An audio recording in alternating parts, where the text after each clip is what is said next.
Shaanxi Province, China. The earth was fractured, scarred by a drought more severe than any living memory could recall. A commune teetered on the brink of famine. Its farmers were commanded to dig, not for a harvest, but for water.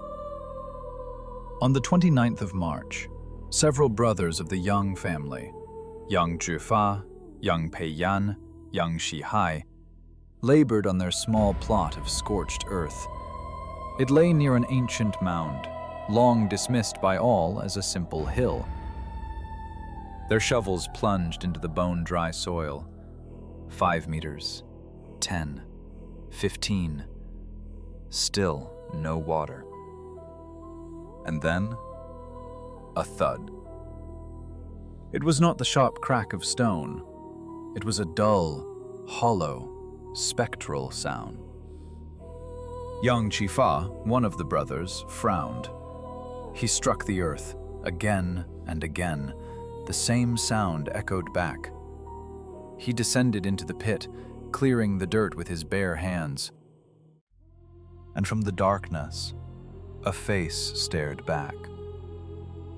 Empty clay eyes, a mustache, an intricate knotted hairstyle. This was no water pot. This was no mythical dragon as they first feared in their terror.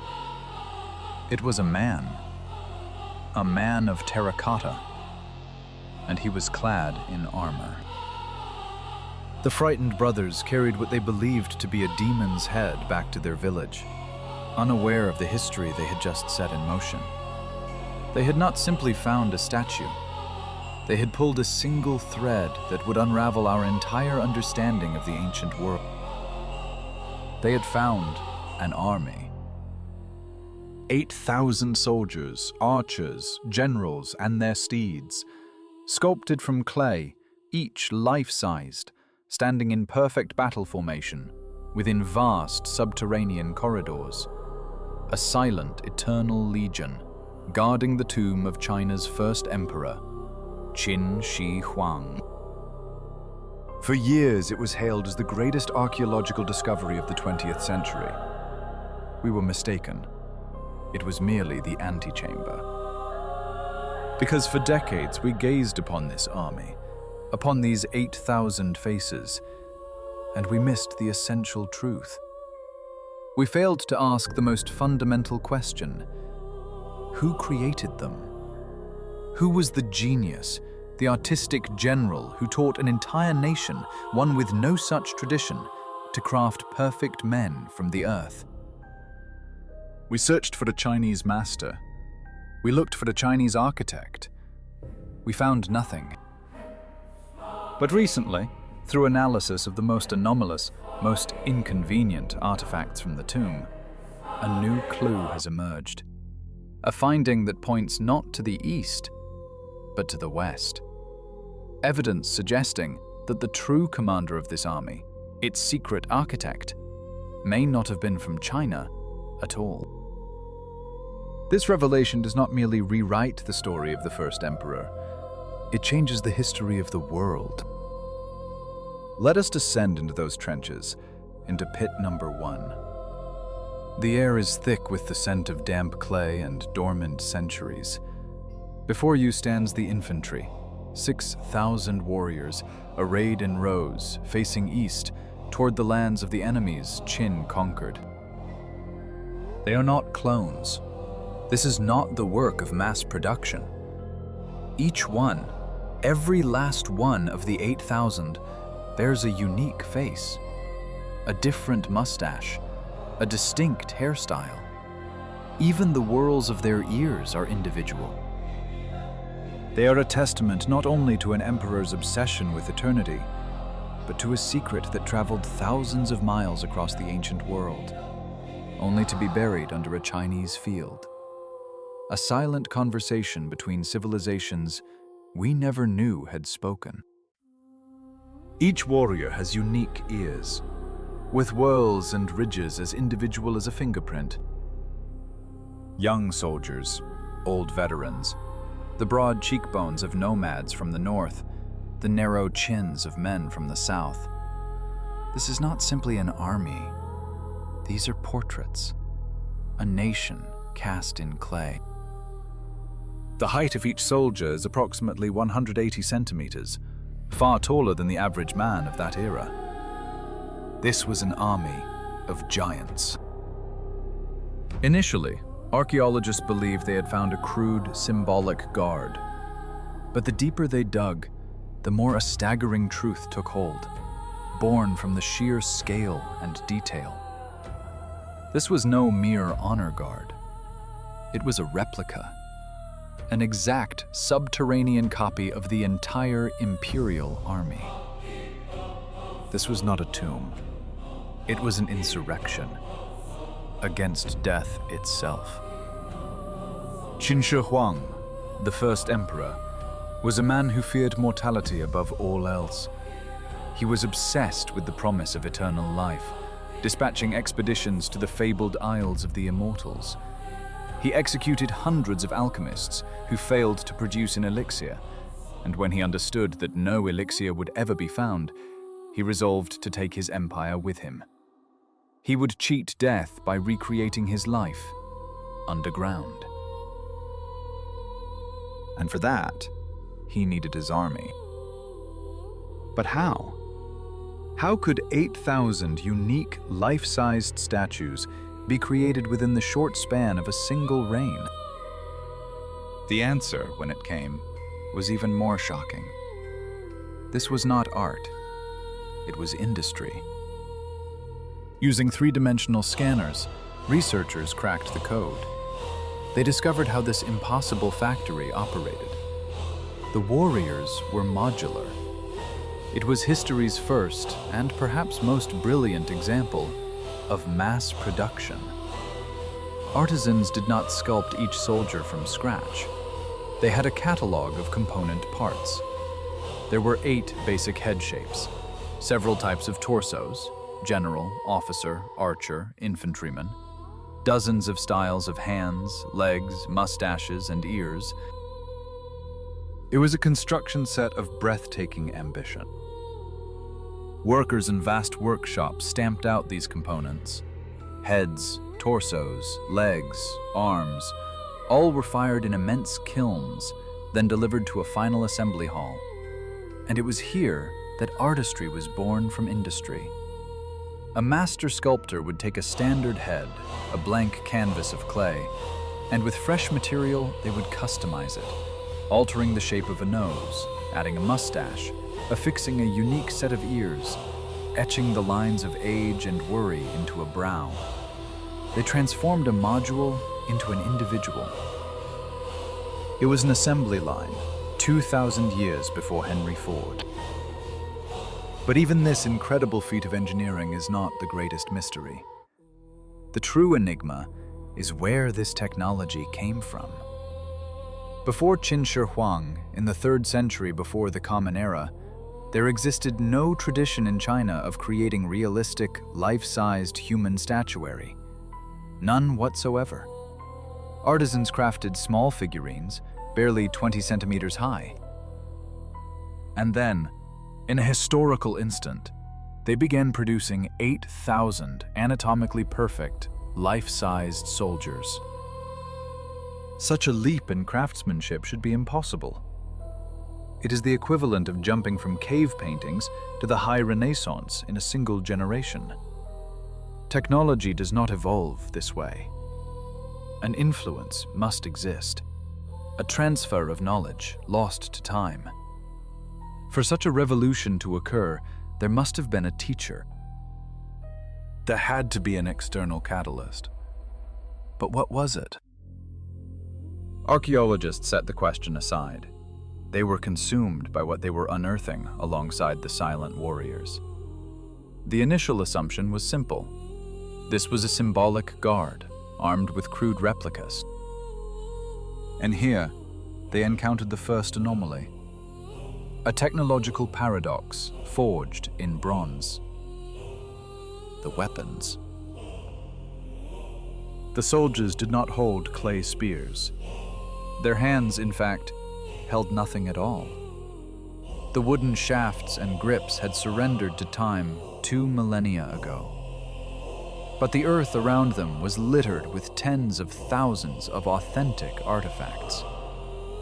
This was not ceremonial decoration. This was the arsenal that had conquered a continent. As archaeologists began to catalog their finds, the calm, ordered world of science began to fracture. They uncovered more than 40,000 bronze arrowheads. Each one was a perfect trihedral design of lethal aerodynamic efficiency. They found not simple bows, but advanced crossbows, complex mechanisms with bronze trigger systems whose precision stuns modern engineers. These were the sniper rifles of the Bronze Age, with an estimated draw weight of over 300 pounds, capable of piercing any armor at a distance of 800 meters. This was the technology that had won the wars. But the true shock came with the swords. Long, straight blades, unearthed from the first pit. They were intact, having somehow withstood the crushing weight of the collapsed earth roof for over 2,000 years. They were forged from a high-tin bronze alloy, a composition that made them astonishingly strong, yet flexible. In one instance, a sword was found bent beneath the weight of a fallen warrior.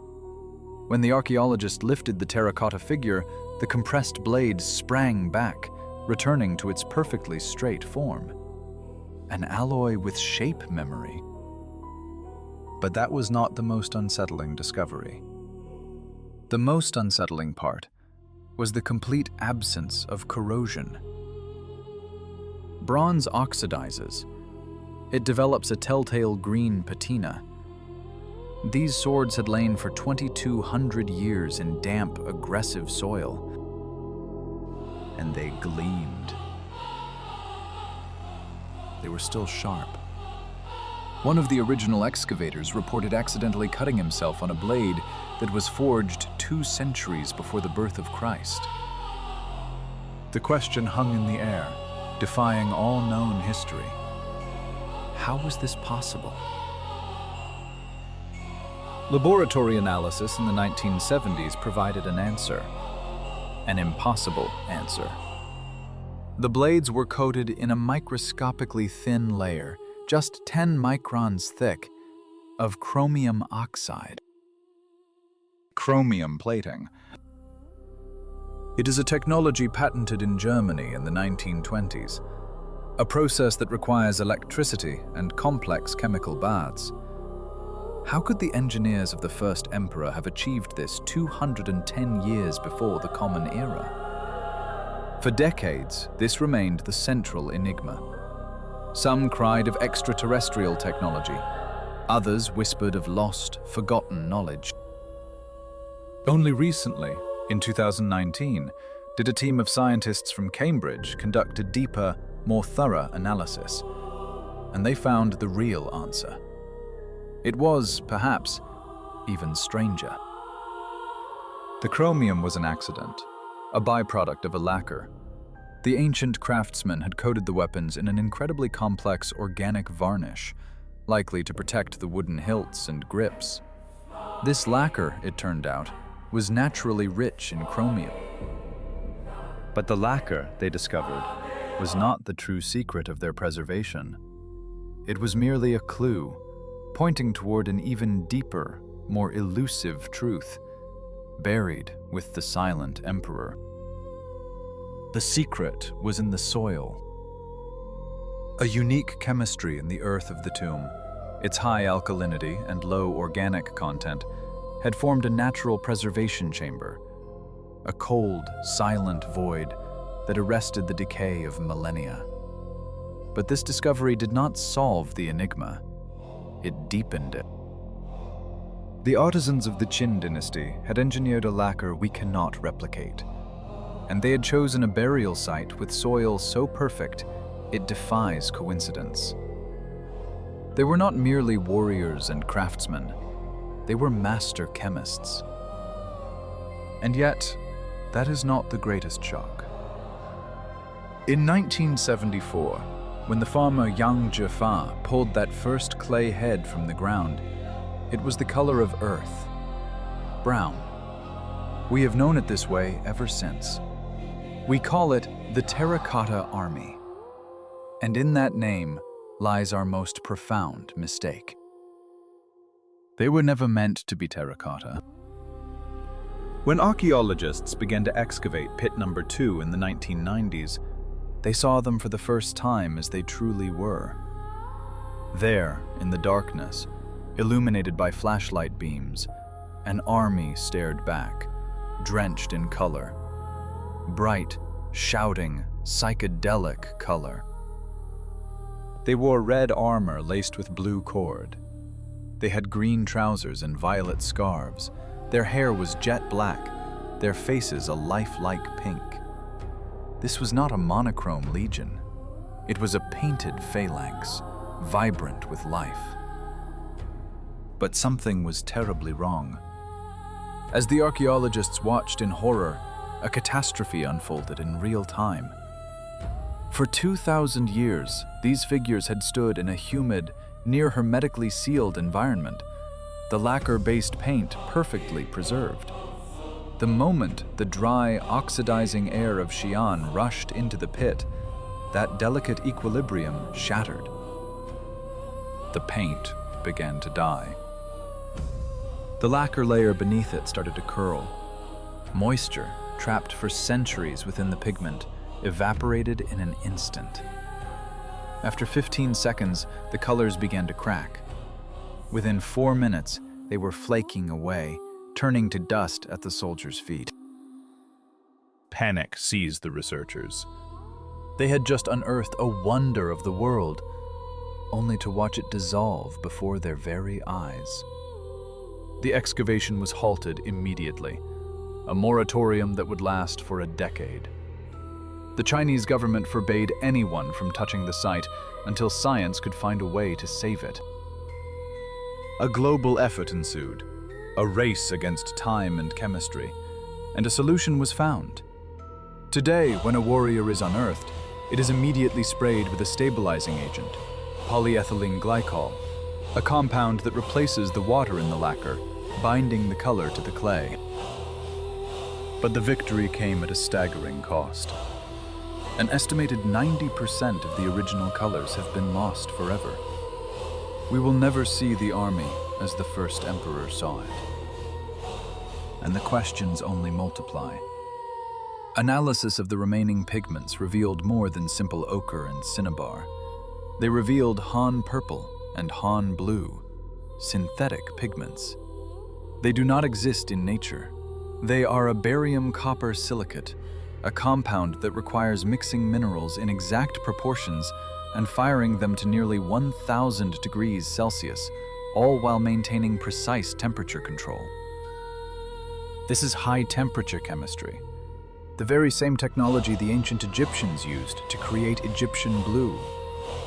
Yet, separated by thousands of miles and centuries, these two civilizations were believed to have had no contact. Or did they? So here they stand, an army of 8,000 impossible soldiers, bearing impossibly advanced weapons, once adorned in impossible colors. They wait in 3 colossal pits, a silent testament not only to an emperor's power, but to a level of scientific mastery that continues to defy the known history of our world. Pit number 1, infantry, 6,000 strong. Pit number 2, the elite, cavalry, chariots, archers. And then, pit number 3. It is the smallest and the most vital. Within, only 68 figures. They do not stand in battle formation. They face one another, a silent council of war. At their center, a chariot, empty.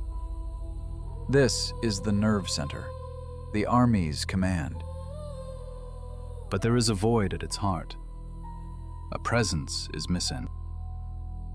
We have found the soldiers.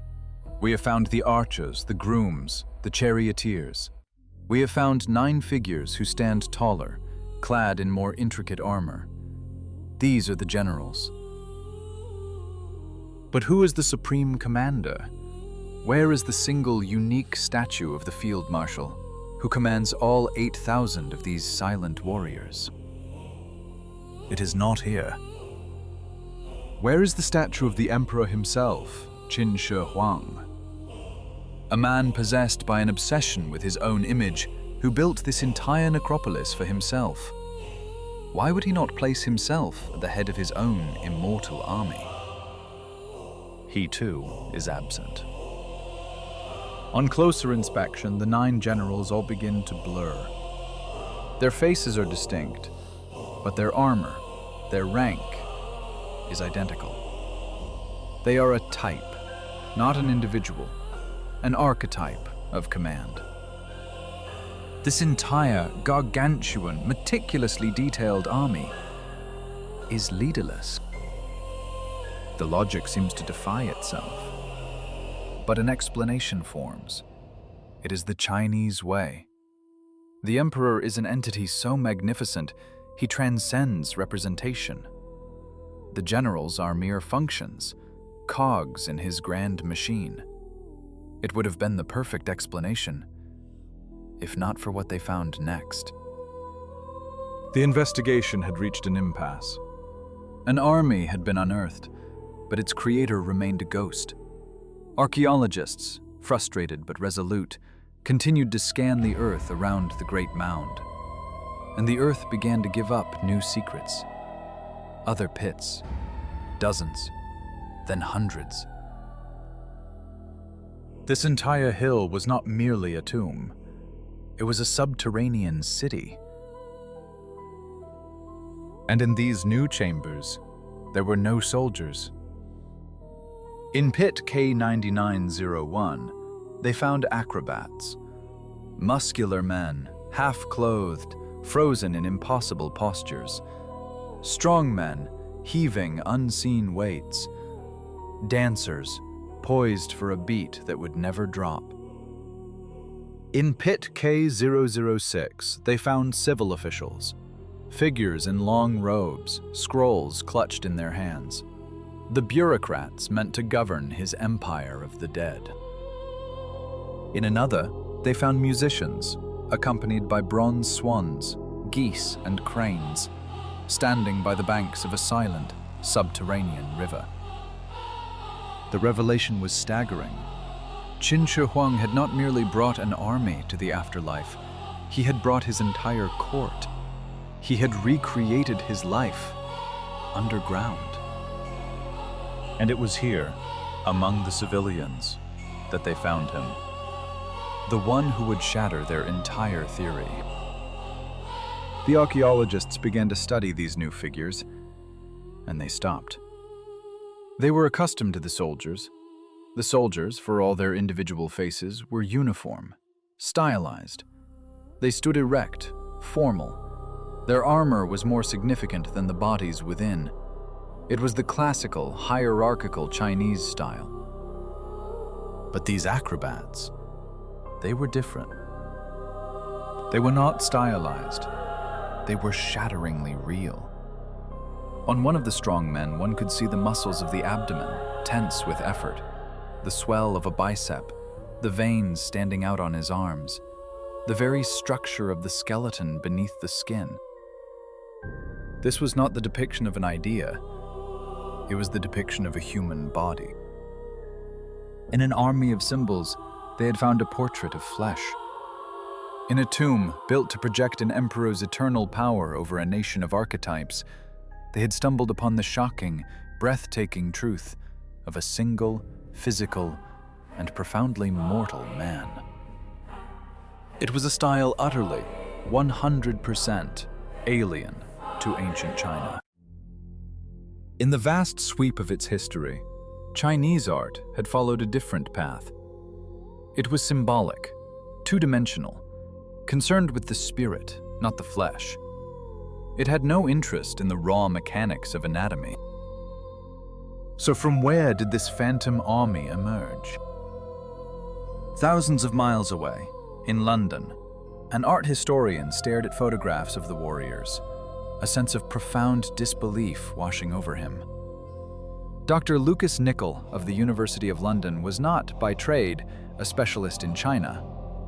His expertise was in the world of the Greeks, and as he studied the defined musculature, the dynamic poses, the sheer obsession with realism, he did not see China.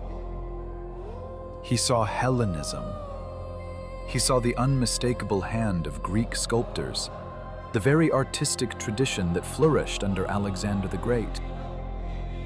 And so he posed the question that many had thought, but none had dared to ask aloud. What if this was not purely a Chinese creation? The evidence. Which?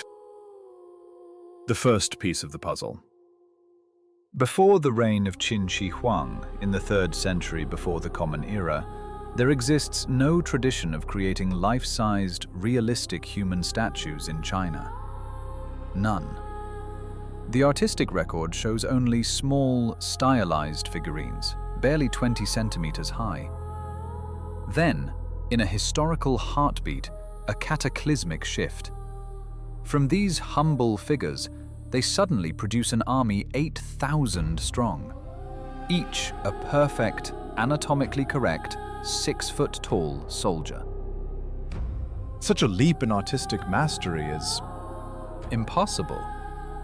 It is the equivalent of jumping from cave paintings to the high Renaissance in a single generation. Technology and art do not evolve this way. There must have been a teacher. Then there is the matter of time. This artistic explosion occurred around the year 210 before the Common Era. What else was happening in the world? Just 100 years prior, in the 330s BCE, Alexander of Macedon had carved out his empire.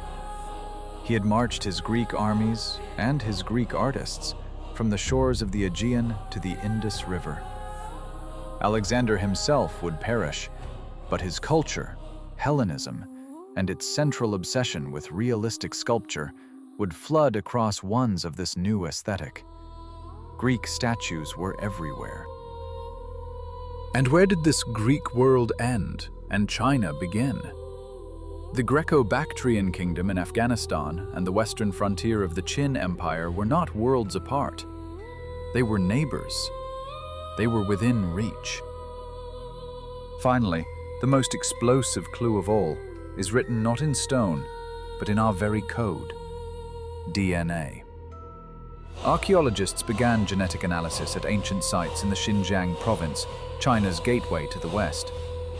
In burials dating to the exact same period as the first emperor, they found something astonishing: European DNA. Mitochondrial haplogroups originating in Western Eurasia. The famed Tarim mummies, with their fair hair, were not a myth. Westerners, Europeans, were on the borders of China in the 3rd century BCE. The pieces begin to align. An emperor, obsessed with immortality, desperate to recreate his world for the afterlife. He hears whispers from merchants and travelers, tales of men from the west, followers of a great king they called Iskandar, who possess a kind of magic. A magic that allows them to breathe life into clay and stone, to turn the earth itself into living men. The silent legions of Xi'an may not just be the legacy of one emperor's ambition.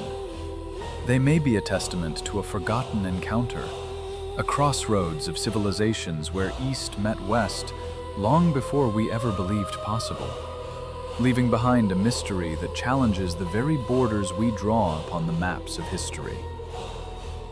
He sends his agents. He promises them gold, power, anything they desire. And they come. A Greek sculptor, or a fellowship of sculptors. At the very least, Chinese apprentices, newly trained by a Hellenic master. They are the phantom commanders. They are the genius that guided the project, They are the ones who taught the artisans of China the secrets of human anatomy. They are the ones who sculpted those first true statues, a display of their own breathtaking mastery. And then, their style was adapted. Chinese craftsmen took this Greek technology of realism and put it into mass production. They created a hybrid, Greek form and Chinese spirit. The startling realism of a Hellenic face, clad in the uniform and hierarchy of the Qin dynasty. The commander we were searching for was not in the tomb. It was in the style itself. It was an idea that had journeyed from the West. Why is this so shocking? Why does it change everything? Because it shatters our most fundamental myth. The myth of isolation. We were taught that China was a sealed world, that East and West were two separate planets, unaware of one another's existence, that the first to truly bridge them was Marco Polo in the 13th century. This discovery proves they were in close, direct contact, 1,500 years before Marco Polo. It means the Silk Road was alive and thriving a millennium before we ever thought possible. It means that at the very moment Rome was battling Carthage, as the Greek world faded, Hellenic artists may have been standing in the throne room of the first emperor of China, planning the greatest artistic project in the history of humankind. This does not simply change the story of China. It changes the story of the West. It proves that our world was interconnected, was globalized more than 2,000 years ago. And this, all of this, is merely the beginning. The army, the acrobats, the musicians, 8,000 warriors are just the honor guard, the perimeter. They are simply standing watch. They are guarding the true prize, the mound itself. A colossal 70-meter pyramid of earth, under which we know lies the emperor. A tomb that no one has ever opened. Why? We assumed it was out of respect. We were wrong. It is out of fear. A fear born from a single ancient text. The historian Sima Qian, living just 100 years after the emperor's death, wrote a chronicle. In it, he described the tomb's interior with the stark testimony of an eyewitness. And what he said has always been treated as legend. He wrote that palaces and scenic towers were built for 100 officials, that the ceiling was a map of the heavens adorned with the celestial constellations, that the floor was a map of the emperor's domain. And the rivers, the Yangtze, the Yellow River, and the Great Sea, were modeled using mercury. And they were mechanically driven so that they would flow. Palaces, a map of the stars, and rivers of Quixability. A ghost story from a distant age, meant to protect a king's final sleep, until science gave us a way to see through the earth and forced us to believe the unbelievable. In the 1980s, a team of Chinese scientists embarked on a mission to confront a legend.